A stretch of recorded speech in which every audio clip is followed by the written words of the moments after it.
Selamat pagi.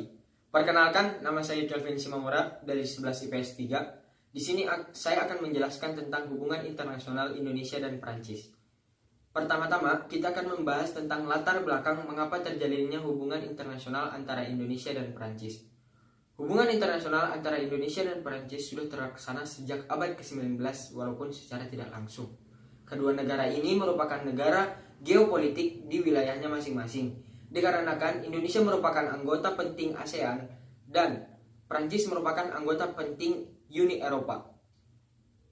Pada tahun 2020 ini, Indonesia dan Prancis sudah menjalin 70 tahun hubungan bilateral internasional antara Indonesia dan Prancis yang mereka akan melaksanakan hubungan internasional ini tetap dengan baik dengan tujuan untuk menguntungkan satu sama lain tanpa merugikan salah satu negara. Selanjutnya kita akan membahas tentang sejarah mengapa terlaksananya hubungan internasional ini. Pada abad ke-19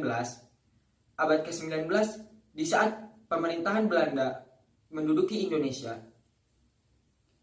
di situ Belanda memiliki perang dengan Prancis dan perang tersebut membuat Belanda kalah kedudukan dari Prancis dan otomatis daerah kekuasaan yang dimiliki oleh Belanda di wilayah Hindia Timur akan dikuasai oleh Prancis termasuk Indonesia. Dan tidak lama dari itu terjadilah revolusi Prancis. Revolusi Prancis membuat rasa nasionalisme Indonesia semakin kuat dan merupakan Indonesia juga melihat ada peraturan negara atau undang-undang negara yaitu undang-undang demokratis yang merupakan dianut oleh Indonesia pada saat ini. Mengapa demikian? Karena peraturan yang dilakukan atau digunakan dalam negara mereka cocok atau sangat bersahabat dengan kultur atau kebangsaan Indonesia yang dianut oleh masyarakat. Selanjutnya kita akan membahas tentang dampak positif dari hubungan internasional antara Indonesia dan Prancis. Hubungan internasional ini membuat negara Indonesia maju di bidang investasi.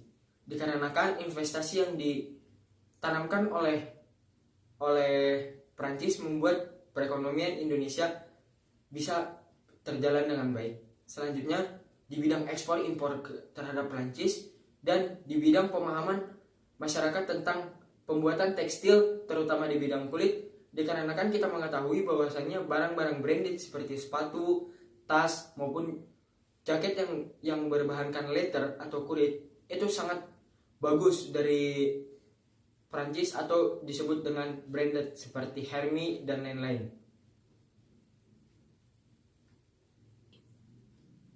Di mana ada dampak positif, pasti ada dampak negatif. Dampak negatifnya adalah salah satunya membuat budaya kita semakin terkikis. Yang sepertinya kita lihat sekarang kita lebih menggunakan barang-barang dari luar negeri, tidak mendukung perekonomian bangsa kita sendiri. Yang kedua, di bidang ketenaga tekstil itu, maka semua jenis kulit kita kan sudah terbilang bagus, itu akan terambil semua ke negara mereka dikarenakan mereka juga membutuhkan bahan dasar yang bagus yang bisa mereka dapatkan dari Indonesia. Yang ketiga yaitu bisa masuknya pengaruh terhadap pemerintahan kita. Walaupun kita memiliki ideologi yang sama, bukan ideologi, memiliki pemerintahan yang sama, tetapi kita juga bisa terkontaminasi dengan budaya-budaya luar yang membuat perpaduan antara negara kita ini akan menjadi rusak. Selanjutnya, hubungan internasional Indonesia dan Prancis sudah memiliki beberapa produk atau apa saja yang sudah dihasilkan. Yang pertama, di bidang ekonomi. Di bidang ekonomi, Indonesia dan Prancis sudah memiliki investasi atau penanaman saham yang dilakukan oleh Prancis di Indonesia.